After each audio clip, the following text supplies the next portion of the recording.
Olá, muito bom dia, muito obrigado mais uma vez pela sua companhia. Está começando mais uma edição do programa Agronegócio pela TV Serra Dourada.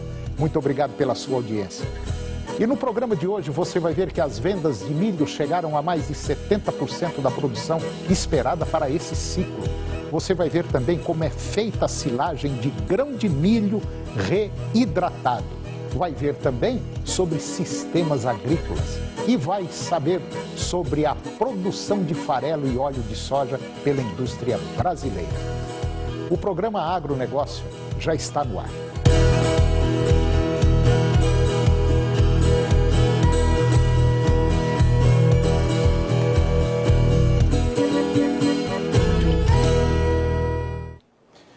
Eu começo o programa de hoje falando sobre comercialização de milho.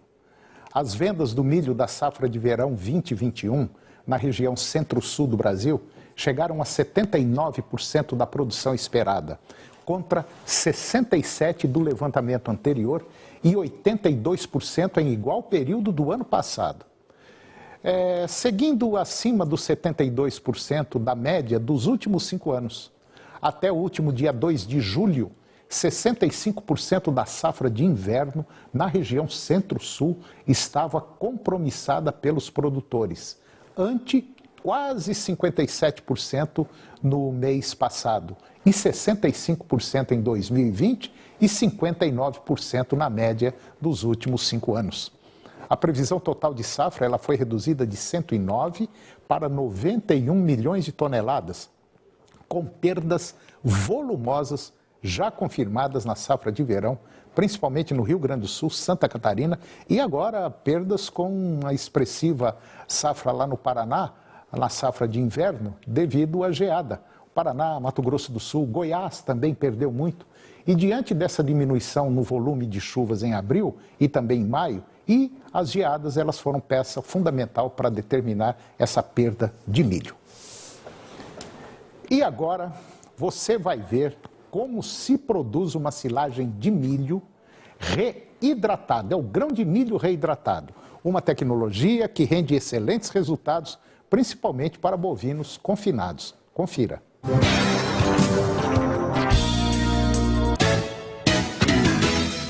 Eu estou na Fazenda Medalha Milagrosa, no município de Piracanjuba, no estado de Goiás. E nós viemos aqui fazer uma reportagem e chegamos justamente no momento do último animal de um lote que vai para o frigorífico, que está sendo pesado. A média de peso desse lote que estava confinado foi de 576 quilos, ou seja, 21,5 arrobas. E o mais interessante é que esses animais estão com média de 21 meses. E o objetivo dessa reportagem é justamente mostrar esse fantástico resultado aliado com a alimentação, que é justamente o que você vai ver. A alimentação no coxo desses animais foi grão de milho reidratado. Uma utilização que está sendo feita, que é basicamente novidade no meio da pecuária de corte para animais confinados. O processo de produção da silagem de grão de milho reidratado é muito simples. À medida que o milho sai do caminhão, ele sobe pelo chupim do triturador e recebe uma quantidade de água. Aí é triturado e recebe também uma quantidade de inoculante, que vai ajudar todo o processo de fermentação. E automaticamente ele é ensilado nesse silo bolsa. Ele vai ficar aqui por um período de 60 dias, até ser liberado para os animais. Esse já é o produto final pronto para o uso. O amarelo é a silagem de milho reidratado e o marrom é a silagem de sorgo. Todas as duas silagens já estão prontas para uso. Qual é o diferencial? O que ele tem de mais ou de menos em relação a uma silagem convencional feita com o pé do milho? Tá. A silagem da planta de milho é uma silagem que a gente trabalha sendo um volumoso.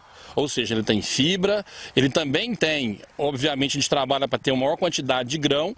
Para quê? Para que a gente tenha energia naquele alimento. Então ele é um volumoso que contém energia. Então é um tipo diferente de alimento que a gente está processando aqui agora, que é um grão de milho, que é um concentrado energético, que vai fornecer energia para o animal, baseado em amido. Então, a silagem da planta tem fibra, FDN, fisicamente efetiva também, e um pouco de grão de milho, amido. Esse não, é amido, 67, 70, 72% é amido nesse grão. Agora, fazendo um paralelo, fazendo uma comparação com a silagem convencional de milho ou de sorgo, existe diferença nutricional, ou quer dizer, existe uma diferença no resultado final, no acabamento do animal? Existe a silagem de planta, né? Planta de milho ou planta de sorgo, sim, com certeza. Bom, não é somente a silagem, mas também o processamento, Toninho, que isso é muito importante. A palavra de ordem chama-se processamento do alimento. O que nós estamos falando? Se eu pego a silagem de milho e faço uma colheita numa ensiladeira automotriz autopropelida, que tem um cracker onde eu processo o grão, esse material é muito mais digestível, ele tem muito mais energia disponível para o animal usar. Se eu fizer uma ensiladeira convencional, eu perco essa digestibilidade, porque a convencional ela não processa o grão. E eu posso perder no processo de digestão, tanto é que eu encontro esse grão de milho lá nas fezes. Isso é importante até o ponto de maturação dessa silagem. Com uma silagem, com uma ensiladeira convencional, eu vou fazer um pouco mais cedo do que num processamento com uma ensiladeira automotriz. Por quê? Porque ela processando o grão, eu posso deixar o grão encher mais de amido, tendo mais energia. Comparando a de sorgo e a com a de milho, esse é um cuidado maior. Por quê? Porque a silagem de milho eu consigo processar o grão. Já o do sorgo, se eu não fizer um bom processo, um trabalho muito efetivo, o grão do sorgo, por ser menor e ser redondo, eu posso perder nas fezes. Então, assim, se a gente pega em termos de eficiência de energia absorvida, normalmente a silagem de milho tem uma melhor eficiência do que a silagem de sorgo. Bom, fazendo um paralelo, fazendo um comparativo e baseado nisso tudo que você falou, significa dizer que essa silagem feita com milho grão reidratado, vamos dizer, é melhor absorvida pelo animal e os resultados são melhores no acabamento desse animal. Com certeza, Toninho. Então, o que é o nosso objetivo de fazer uma reidratação? A reidratação, quando esse processo ele é feito, coloca água, um milho moído, um inoculante e ensila. Quando ele ficar dentro do silo, uma fermentação anaeróbia vai promover um crescimento de bactérias que vão fazer proteólise, principalmente do nosso milho aqui no Brasil, que é um milho tipo Flint, duro, que tem uma prolamina que envolve o grânulo de amido. Essa prolamina é uma proteína. Dentro do silo, as bactérias vão fazer uma proteólise, vão quebrar essa prolamina e vão aumentar a disponibilidade de energia do grão, vão aumentar a disponibilidade para digerir melhor o amido. Só para você ter uma ideia, o milho moído fino, nós consideramos que ele tem aí por volta de 82% a 86% de NDT, que é uma medida de energia. Quando a gente faz este processamento aqui, nós temos uma energia que vai subir cerca de 10 pontos percentuais, não é 10%, 10 pontos. Ele sobe para 92 a 96, 97% de digestibilidade. Essa é a grande diferença em termos de retirada de mais energia. O animal come menos, ganha mais energia e, obviamente, faz um melhor engorda, melhor acabamento de carcaça. E quando a gente compara também que nós podemos processar o grão de sorgo, o ganho pode ser até maior. Quando eu faço um grão de sorgo reidratado, eu chego ele a níveis de digestibilidade de um milho moído fino, sem ser processado. Então o ganho é sempre muito expressivo. Bom, aí vem aquela clássica pergunta que a gente não pode deixar passar. Para você que está me ouvindo aí, está nos assistindo, é muito simples você falar assim, quanto custa isso aí? Qual é a diferença de preço entre uma silagem convencional feita com a planta de milho ou com a planta do sorgo e de uma silagem feita com grão de milho reidratado? Aí tem uma outra pergunta. Qual é o resultado final do animal lá no processo de confinamento? Ótima pergunta, Toninho. Eu sou avesso a desperdícios. Nós estamos falando de um ano de milho, de sorgo, de grão, de insumos mais caros, né? Então, mais ainda, neste momento, nós não podemos desperdiçar absolutamente nada. Hoje, o custo de um processo de reidratação, ele oscila entre R$ 2,50 a R$ 3,50 por saca. Você imagina num preço de milho, né, a 85, 90 reais, isso representa muito pouco pelo ganho que eu vou ter em termos de eficiência. Eu vou aumentar 10 pontos na digestibilidade. O que nós vamos ganhar com isso? É um pequeno custo, onde eu aumento a eficiência de ganho, posso aumentar a eficiência de ganho de 3 a 18%, 3 a 18%, dependendo das dietas que eu trabalho. Eu facilito um processo digestivo, eu reduzo o consumo, porque pelo enchimento fisiológico, o animal, quando ele atende a requerimento de energia, ele tende a diminuir o consumo. Então ele come menos e ganha mais. A conta fica muito boa. É obviamente que tem que ter todos os processos e um balanceamento adequado da dieta para ter o máximo aproveitamento desse alimento. Bom, então para você que está nos acompanhando, já deu para ter uma visão geral. Ou eu planto o milho e faço a silagem do milho, da planta do milho ou do sorgo, ou eu faço um planejamento. Nós estamos no ano de 2021.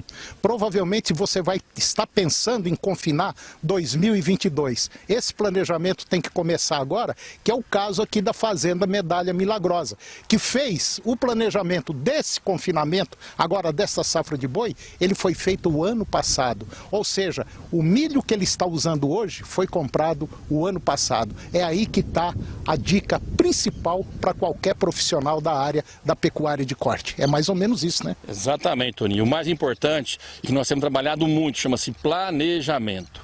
Quando eu faço o planejamento, as minhas chances de erro são menores. Eu já faço uma simulação do que pode acontecer. Quando eu não faço planejamento, entre o contrário, a minha chance de sucesso é que são muito menores. Então, palavra-chave, planejamento, fazer conta, fazer cálculo, qual que é a viabilidade e realmente ser mais eficiente. Porque no final das contas, o que interessa é rentabilidade econômica e ponto final. Ô Márcio, os resultados que vocês vêm obtendo com, vamos dizer assim, com esse tipo de tratamento diferenciado, tem apresentado, vamos dizer, pontos positivos? Tem sim, Toninho. Primeiramente, a capacidade de estocagem, né? E o segundo é a capacidade da gente comprar o sorgo, né? Que é mais barato do que o milho, e sem perder os dados dos zootécnicos da fazenda, né? A gente continuou com o dado zootécnico da fazenda acima do esperado, né? E tendo eficiência alimentar, que deu uma rentabilidade bem maior, bem melhor para a fazenda, maior. Então o animal come menos e aproveita mais o grão, né? Sem perder o GMD carcaça, sempre colocando carcaça, acabamento, mas pelos primeiros abates que já teve na fazenda, foi excepcional o resultado. A gente coloca o reidratado, ele entra como concentrado mesmo da dieta. Então a gente consegue ter um melhor aproveitamento do grão. E essa é a charada do reidratado, né? A gente consegue que o animal aproveite ali 96% daquele grão, né? O desperdício nas fezes são muito pequenos.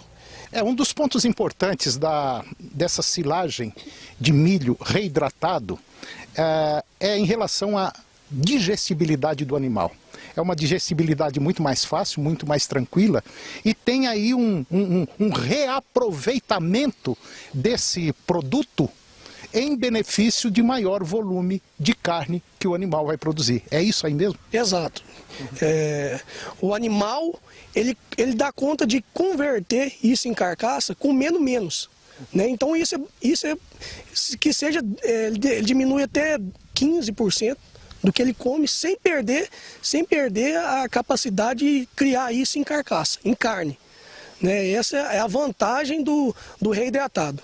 Aqui tudo é automatizado, desde o carregamento do vagão até a distribuição no coxo, alimento por alimento, curral por curral, quanto que cada animal, cada curral precisa ser abastecido para atender exatamente o requerimento para o desempenho que foi traçado como meta e no planejamento nosso. Hoje a propriedade não perde mais comida, como perdia antigamente quando não era automatizado. Exatamente, né, Toninho? Nós começamos a ter uma perda na época, não só perda, mas um desvio no abastecimento, no desabastecimento, na ordem de 5% até 9%. Hoje as nossas perdas estão abaixo de 0,5%. Ou seja, as dietas que nós formulamos são as dietas que estão colocadas no vagão, são as dietas que estão sendo distribuídas dentro do coxo. E isso nos dá uma certeza de que o que o animal precisa, ele está recebendo, correndo e o desempenho fica dentro daquilo que foi projetado. A gente consegue, né, com a ferramenta do confinamento na fazenda, aproveitar mais a carcaça daquele animal que a gente comprou lá atrás. Né? A gente aproveita mais, então dilui mais o preço do ágio da compra do animal, né? Dentro da própria fazenda, né? Antes que é tudo a gente controla, né? Então a gente tem nossos custos aqui, então fica fácil da gente planejar. Então sempre quando a gente inicia o ano, a gente já tem uma meta financeira para alcançar e o confinamento é uma ferramenta hoje aqui na fazenda que nos ajuda a atingir essa meta, né, com mais eficiência, com mais agilidade, né, no processo de engorda dos animais. A média geral da fazenda é de em torno de 23 a 25 meses por animal abatido, né? 22 arrobas. 22 arrobas, né? Essa última que chegou a 22,7 arrobas.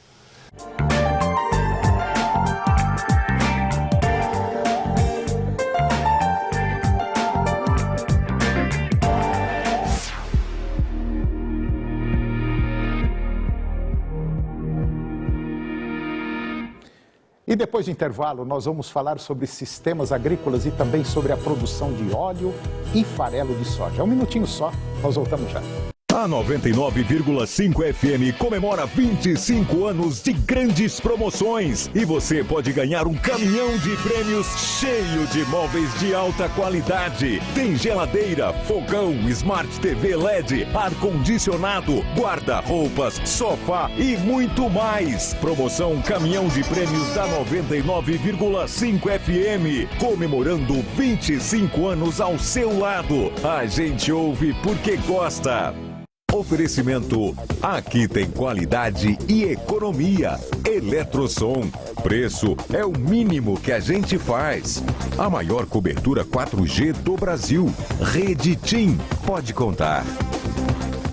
O consumidor aprova, o mercado comprova. Ranger, melhor picape do Brasil, carro do ano, a mais conectada, líder de vendas no segmento e campeã na pesquisa Mobiauto, com uma picape mais valorizada na hora da revenda. Veja essa oferta. Ranger Diesel automática, 100% conectada via Ford Pass, controle adaptativo de carga e muita tecnologia por R$ 184.390. Ranger, quem compara, compra. Nas concessionárias Ford. Gratidão de família. Eu vim dar uma surpresa, um presente pra você. De uma longa amizade. Pro que Dave é. Te amo. Eu também te amo. De coração. Na minha cabecinha já tá tudo pronto aqui, lindo, maravilhoso. Mas para transformar sonhos em realidade, é preciso quebrar tudo. Tem partes que a gente não pode mexer. 2 histórias emocionantes. Sábado, 9h30 da noite. Te devo essa, Brasil.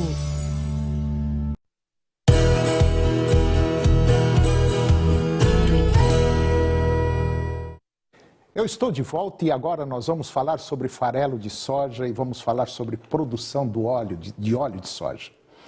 Entre 2017 e 2018, o Brasil se aproveitou da forte quebra da safra lá na Argentina para vender seu farelo de soja ao mundo. E as vendas externas passaram de 14 milhões de toneladas em 2017 para 16,6 milhões em 2018. Na safra 2016-2017, um ano antes, a Argentina, que era o principal exportador mundial de farelo de soja, viu a sua estimativa inicial de produção de 60 milhões de toneladas se transformar em pouco mais de 30 milhões de toneladas. Aí, o Brasil aproveitou essa brecha para ocupar esse espaço e, desde então, mantém o patamar de 16 milhões de toneladas. Para 2021, a previsão é de recorde nas exportações, com 17 milhões de toneladas, e o óleo também deve ter aí o seu destaque nas exportações nesse ano. Se no acumulado do ano até junho as vendas externas somam 750 mil toneladas, com receita de 800 milhões de dólares, a indústria acredita em números recordes para o fechamento do ano, superando o resultado de 2018, quando o país embarcou 1.400.000 toneladas. E agora eu vou conversar com o Luiz Caires. O Luiz é muito conhecido aqui na região centro-oeste, na região norte. ele é técnico agrícola, é coordenador de desenvolvimento de mercado, é consultor agropecuário. E nós vamos falar de um tema que, se você é produtor rural, se você é lavorista, se é pecuarista, seria interessante você prestar muita atenção, porque o tema vai ser excelente. Luiz Caires, muito obrigado pela sua presença no nosso programa. Eu tenho certeza absoluta que nós vamos conversar hoje sobre um tema que vai mexer com muita gente. Muito obrigado e um bom dia para você. Bom dia, Toninho. Muito obrigado por estar presente aqui contigo. Eu tenho muita satisfação em estar aqui contigo, aqui, participando do seu programa. Eu vejo o seu programa quase todo dia, né? Você posta num grupo nosso do WhatsApp e é muito importante, as suas informações são muito importantes, né? E tem contribuído muito. Acho que tudo que é informação hoje que a gente pode passar para as outras pessoas, acho que é pouco ainda, né? É pouco. A gente vivencia tantas informações, dividir isso com outras pessoas, aumenta a gente como profissional e também como pessoa, né? Não resta a menor dúvida. E o que você falou a nosso respeito, a recíproca também é verdadeira, Luiz. Você sabe disso. Nós temos hoje 67 grupos de WhatsApp. É muita gente. E o trabalho que você vem fazendo é um trabalho fantástico. O Luiz, eu já conheço o Luiz há muito tempo. E ele vem e eu estou querendo trazer ele aqui, já não é de hoje não, já é de muito tempo, de épocas passadas. Mas agora coincidiu que deu certo. O Luiz vem fazendo um trabalho, principalmente para você que é pecuarista, para você que mexe com leite ou corte, que tem pasto degradado. E às vezes você também que mexe com lavoura, ele vem fazendo um trabalho aí que é um trabalho fora de série. É um trabalho onde você pode plantar, melhorar o seu capim, recuperar o seu pasto com pequenas coisas e, no geralzão assim, vamos dizer, economizando hoje, se fosse hoje, na faixa de R$2.000 a R$2.500. Você não gastaria R$2.000, R$2.500 no método dele, que vem dando certo, assim, como 2 e 2 são 4. É mais ou menos isso, né, Luiz, que você vem fazendo? Exatamente. A gente vem trabalhando, utilizando algumas técnicas, não são técnicas tão avançadas, né? São até coisas que a gente pegou no passado, utilizou livros que foram publicados no passado, como do próprio Malavolta, né? O livro do Malavolta, a Lei do Mínimo, né? A Lei do Mínimo, Justamente. Então a gente foi usando coisas do passado. O que será que realmente as pastagens precisam para se desenvolver, para ter uma boa produtividade? Será que é colocar tanto fertilizante? Será que é colocar tanto adubo? Será que tem que aguardar tanto tempo para fazer uma correção de solo? Então a gente fez algumas alterações, algumas mudanças e veio fazendo essas mudanças. E ao mesmo tempo, eu vim trabalhando, buscando e informando e trazendo dicas importantes para o produtor, principalmente para o médio e o pequeno produtor, produzir tão bem como produz um grande, né? Eu acho que o sol pega em todo mundo e todo mundo tem o direito de produzir também. E você, nos bastidores, a gente estava batendo um papo, ele falou assim, Antônio, é muito comum o pecuarista hoje chegar e olhar e falar assim, eu estou com pasto degradado, eu vou mudar esse pasto, eu vou plantar o mombaço, o tanzânia, enfim, escolhe lá a variedade que você queira. A coisa não é bem desse jeito.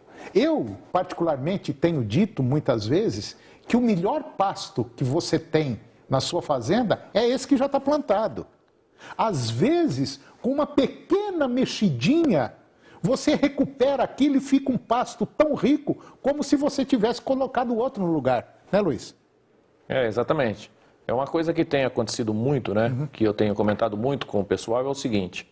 O que eu preciso fazer? Será que é só olhar, só chegar, parar o cavalo, dar uma olhada e falar, não, tem que recuperar esse pasto aqui? Não, não é só isso. Vou passar a grade nessa área aqui, será que é isso que tem que ser feito? Será que tudo tem que terminar na grade? É isso que eu sempre falo com a turma, né?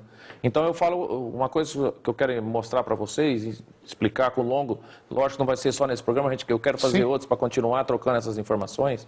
Mas uma coisa simples, se você fizer uma análise de solo hoje, bem feita, é uma análise de solo composta, né? Completa, com macro, micro, e sabendo a textura que você tem, se você pode fazer mais ou menos ali entre 3 a 4 toneladas de calcário dolomítico, sem precisar de incorporar.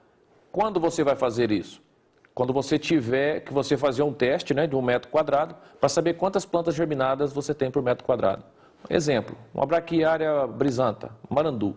Se você tiver 10 plantas germinadas por metro quadrado, não há necessidade de reforma. Então, talvez ela não está conseguindo crescer, não está conseguindo desenvolver e te entregar para você e para a sua pecuária, para aumentar a sua produtividade, somente em função de acidez de solo. Então, só de você aplicar o calcário, sem precisar incorporar, e deixa ela se incorporar justamente pelas raízes das braquiárias que estão se decompondo no solo. Só de você fazer isso aí, você já, nas 60, 90 dias, você já vai ver uma diferença grande na sua área. E o Luiz estava me falando também o seguinte, eu comentando com ele, eu falei, Luiz, e o problema da compactação? Ele falou, não, fica tranquilo, você pega um espeto de churrasco, esses espetos de churrasco, essa é a melhor técnica que tem. Você pega o espeto e começa a espetar no chão e vai, e coloca a sua força. Se o espeto entrar mais ou menos aí 8, 10, 12 centímetros, né, Luiz? Isso, justamente. Seu solo não está compactado, ele está às vezes duro, ressecado por cima. Justamente. Porque o capim da braquiária, ele entra 1,5 metro, 2 metros, e eu já vi capim com quase 2,5 metros de fundura, de raiz. Justamente, né? Essa técnica é uma técnica antiga, né? Eu acabei conversando com alguns amigos da Embrapa, né? E até o professor, o doutor Djalma Martinhão, já se foi, né? Mas ele contou várias informações interessantes, né? Entre elas, eu perguntei, doutor, eu tenho a necessidade de incorporar o calcário na braquiária? Ele falou, não. Faz um teste simples, pega um espetinho de carne, que ele mede 1/4 de polegada. O peso do seu braço só, você vai lá e vai furando as áreas. Se ele entrar 10 centímetros, você não tem compactação de solo. É tanto que nós estamos plantando em algumas áreas, né? Tem gente plantando até soja, em áreas de pastagem não degradadas, totalmente degradadas, mas em fase de degradação, sem necessidade da gradagem, já entrando direto no sistema plantio direto. E o Luiz também, ele vem fazendo um trabalho com aquele sorgo boliviano que muita gente está plantando aí e parece que os resultados são muito bons. Então o Luiz hoje, ele tem uma gama de informação, não só na parte teórica, como na prática também, porque é na prática que a coisa funciona, que esse trabalho que ele vem fazendo é um trabalho fantástico. Eu acho, na minha visão, você que está nos acompanhando, se quiser, dá um toque, liga para ele, conversa, bate um papo, porque eu tenho certeza absoluta que hoje é muito pouca gente que tem dinheiro para recuperar um pasto, né, Luiz? Não é barato. Hoje um pasto aí é mais de uns 3,5, 4 mil por hectare, não é não? E outra coisa, você vai tirar esse dinheiro automático do bolso. Do bolso. Você vai tirar 100% desse dinheiro do bolso. Se é uma área de 100 hectares, são 300 mil reais que são investidos no dinheiro do bolso. Sim. Então, será que eu preciso investir todo esse dinheiro de uma vez só? Será que eu não poderia investir o dinheiro aos poucos, por exemplo? Será que eu não poderia fazer por exemplo, a área está toda fechada com ramos aí, com uma bitola de 1 polegada, por exemplo? Será que se eu passar um triângulo, não quebrar tudo aquilo ali, deixar meu pasto ficar mais, vamos dizer, mais desafogado, né? Com menos sombra, né? Será que eu não consigo ter uma produção melhor? Olha, um dos objetivos, esse foi o primeiro encontro meu e com o Luiz, mas ele vai voltar mais vezes aqui, nós vamos ao campo fazer muita coisa.